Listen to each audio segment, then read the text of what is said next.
Hey guys, welcome back to the Kool-Aid Podcast. Welcome back to another video. On today's video, guys, we're going to be talking about the fallout from Barcelona's victory yesterday over Benfica in what was a very difficult match. As Barcelona, we were down to 10 men for the majority of the match, and we had to get the victory. But no, we're going to be looking at some of the players who shine brightly on the night, and then as well talking about some stats from the match. And so, guys, before I get started on the video, make sure to follow me on all of my social media platforms. Everything's posted down below in the description. Go over there and check me out. That way you can stay up to date with everything that I do on the channel. But guys, let's get started with the video.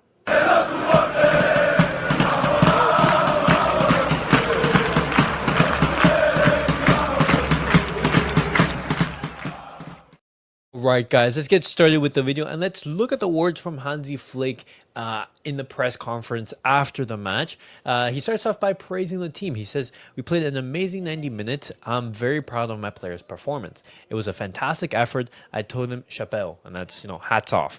Hansi Flick, he says, "When you keep a clean sheet, it's very important, especially when you're down a player.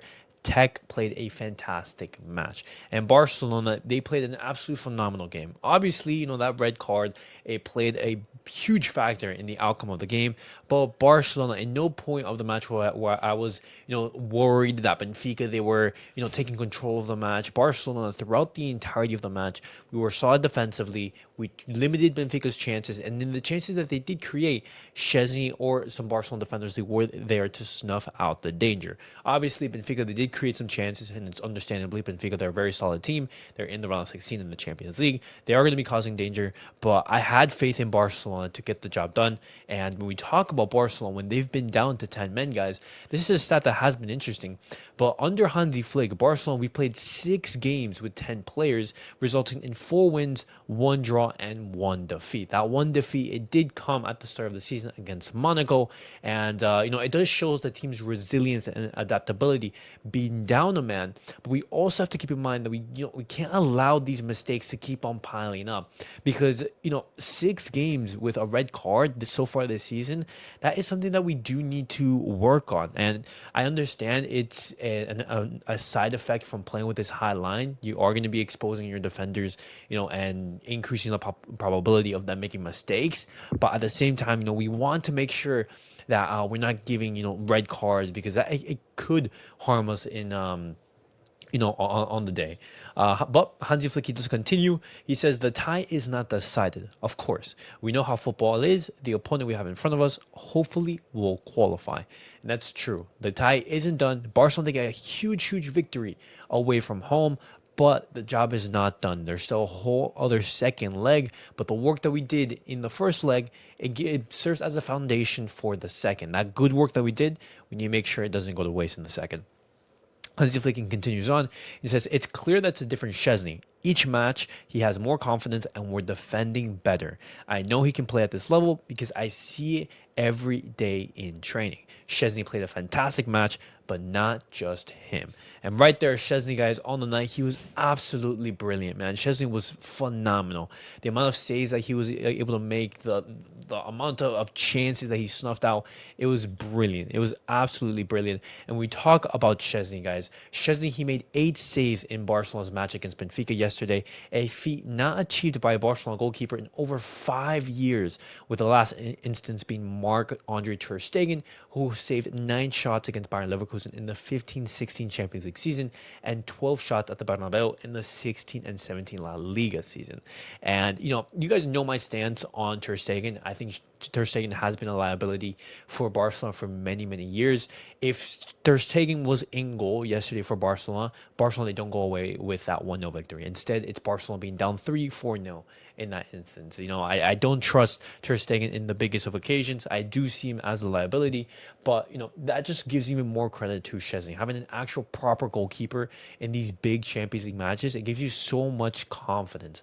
And it's clear as day. Szczęsny is the #1 keeper for the rest of the season. It's that simple. He's been absolutely fantastic, and with every single game that passes, he's gaining more and more confidence and being better and better.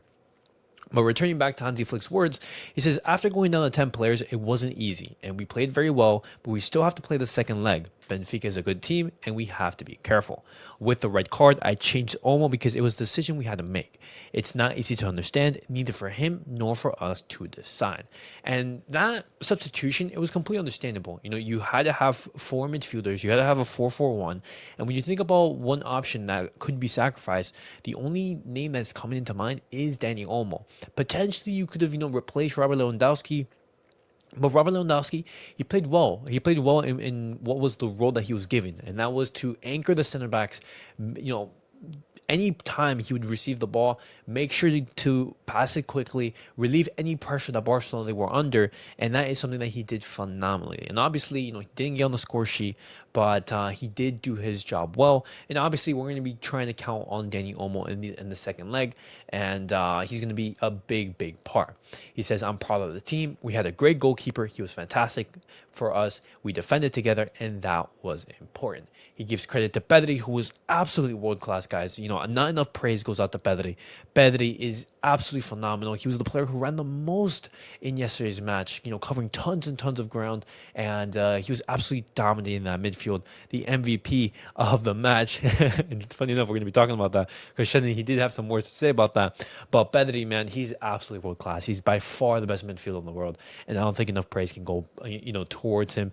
We're normalizing these world-class performances from Pedri, and it's just absolutely unreal. In every single game, he's just showing his level, dominating the midfield. And if it wasn't for him, Barcelona, we wouldn't have been in this situation. Hansi Flick, he says, we had to change a player after Kovarski's red card. We had to take Olmo off, but not just because of his performance, but due to the context of the match. It was a tactical decision, and that was understandably. The Olmo substitution, we knew that it was because of that red card and not because of anything that he did. After all, it was only 20 minutes. What can you do in 20 minutes?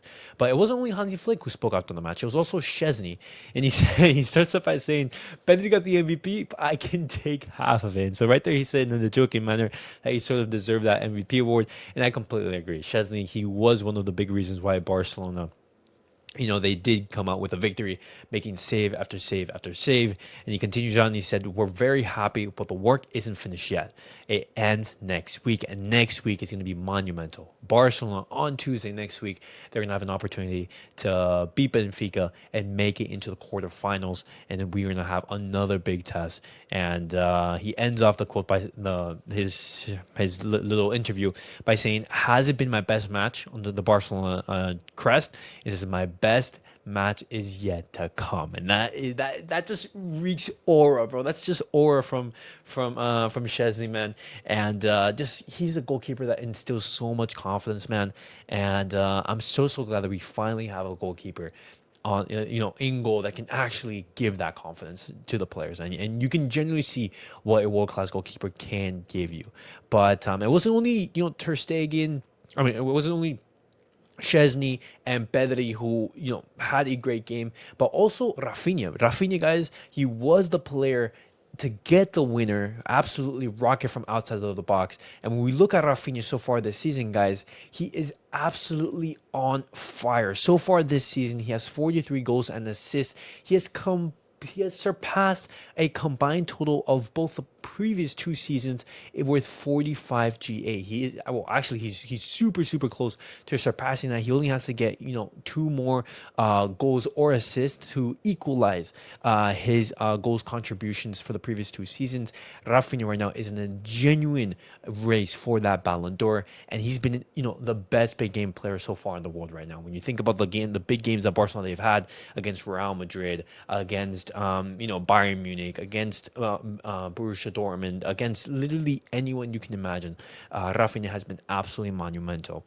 Rafinha scoring in both of the El Clasico, scoring against Bayern Munich, scoring in the games against Benfica. He has been absolutely rock solid this season, and he is absolutely in the form of his life. And if Barcelona they are going to win silverware, we're going to need him.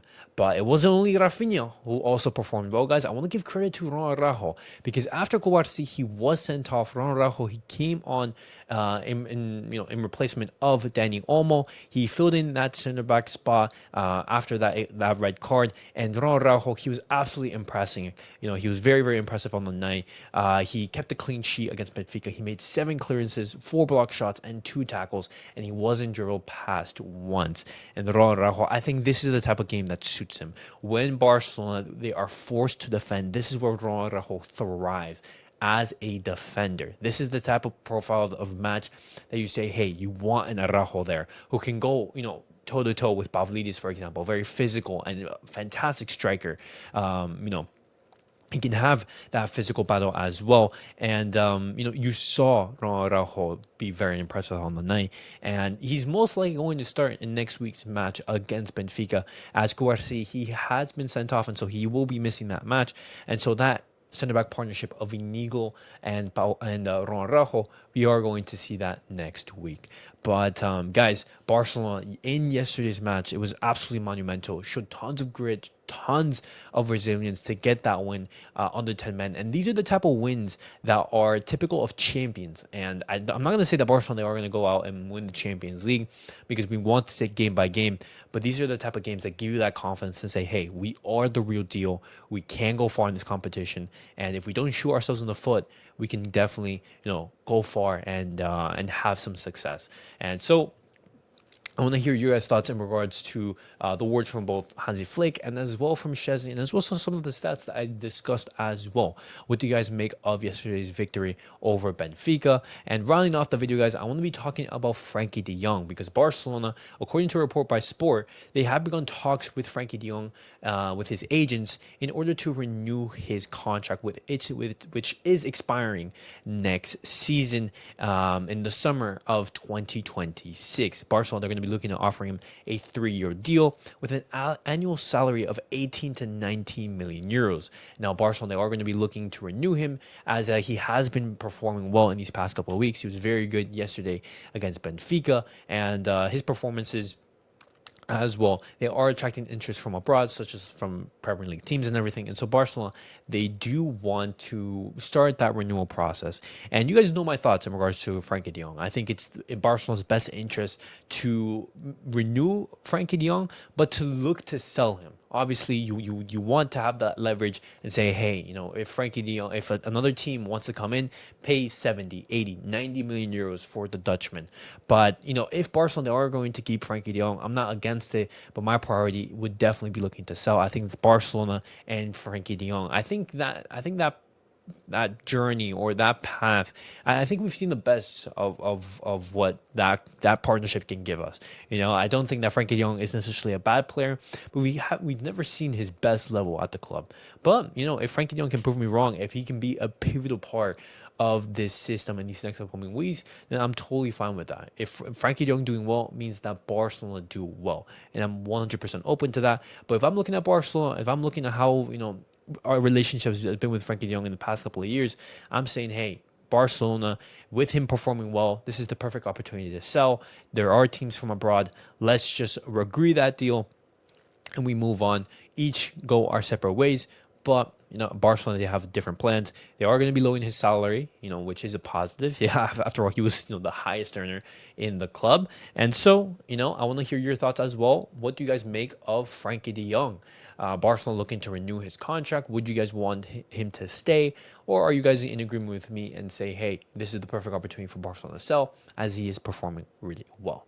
I want to know your guys' thoughts down below in the comments. Now, as always, guys, make sure to like, subscribe, and comment.